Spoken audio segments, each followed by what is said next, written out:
Ang kapatid ko, nasa gitna ako ng dalawang kapatid ko. Yun naman sa isa kong kapatid. At nandito ako sa gitna ang aking maliit na tindahan. Ang aking bahay ay nandun sa likod.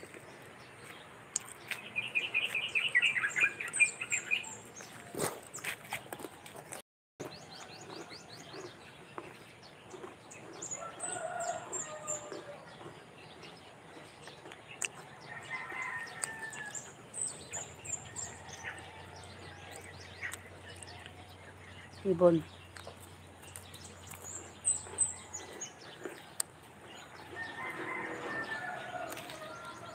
Ganito pala ang kalsada namin, guys. Hindi simentado.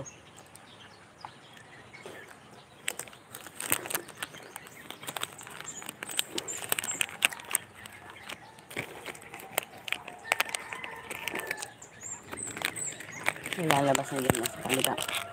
Papuntang bukid.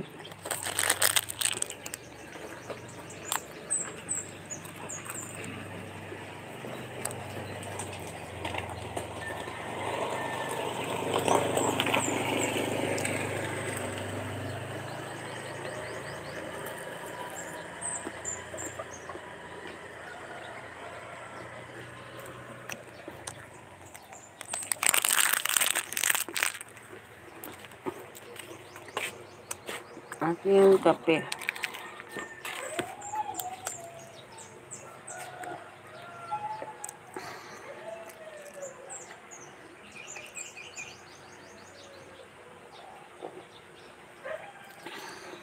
Kape tayo.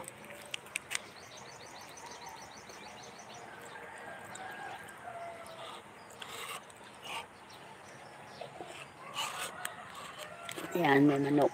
Pang tinola.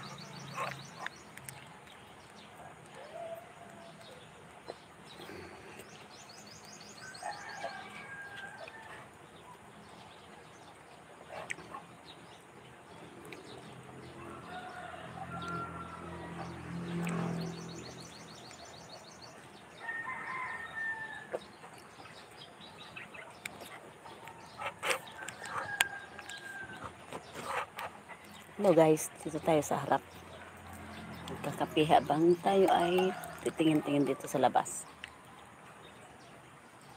Yan guys. Sa labas ng maliit na tindahan. At ngayon ay Sunday. Ay magja-church din tuloy mag-grocery. Yun ang routine ko na ngayon tuwing Sunday. Yun talaga ay pagkatapos ng church, tuloy magkuha na tayo. Mag-grocery. So yan na guys. Tapos ng ating kape. Work time na. Work time. Mainit.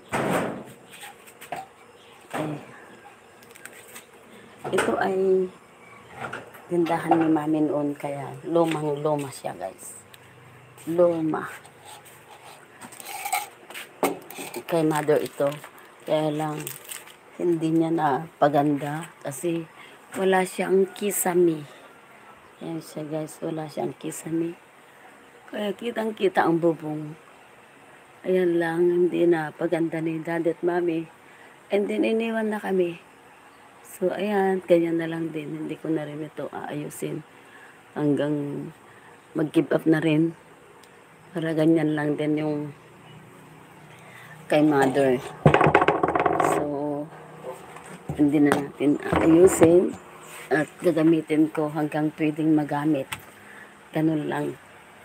Gamitin na natin to hanggang pwedeng magamit. Kasi ito ay kay Mami at Daddy.